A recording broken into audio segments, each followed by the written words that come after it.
জমিন আল্লাহ, জমিন কার? আল্লাহ। হুকুম চলবে কার? আল্লাহ। জমিন আল্লাহ, হুকুম আল্লাহ, সবকিছুই আল্লাহ।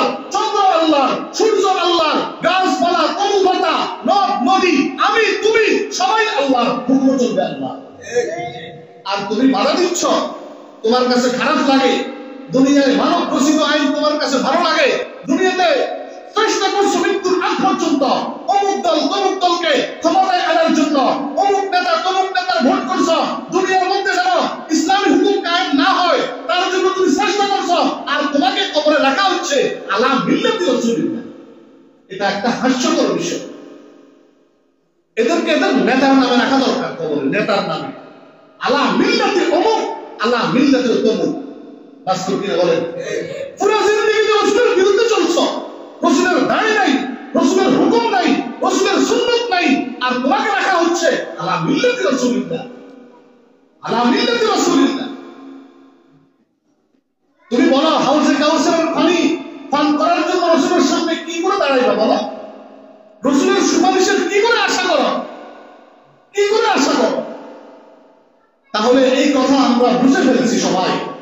আর যদি কেউ না বুঝে, তার মতো বেকুব আর তার মতো নির্লজ্জ আর কেউ নাই। এই কথা আমাদের বোধগম্য হয়ে গেছে যে আল্লাহর জমিনে হুকুম চলবে আল্লাহর।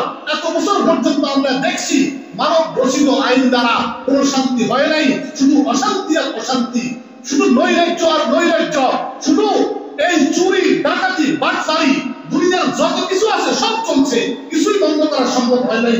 একমাত্র কোরআনই হুকুম, একমাত্র কোরআনই শাসন। যদিও এক ধরনের নাস্তিক যারা নিজেকে মুসলমান দাবি করে, আমি মনে করি তারা নাস্তিক, তারা মনে করে যে কোরআন অনুযায়ী যদি হুকুম চলে তাহলে আবার সেই 1400 বছর পিছনে চলে যাবে। আরে ভাই, 1400 বছর পিছনেই যাওয়ার জন্য আমরা চেষ্টা করতেছি। 1400 বছর আগের ইতিহাস তুমি দেখো, রাসূলের জামানা দেখো, সাহাবায়ে কেরামের জামানা দেখো, তাবিঈদের সোনালী যুগ দেখো, তারা কেমন চলছে, কেমন চালাইছে, কত শান্তি ছিল। আমরাও ওই শান্তি চাই, আমরা দাবি করি 1400 বছর পিছনে যাইতে চাই। বাস্তব কি বলেন তো? 1400 বছর পিছনে যাওয়ার সাথে দুনিয়ার বর্তমান অবস্থার সাথে, আধুনিকতার সাথে কোন সংঘর্ষ আছে?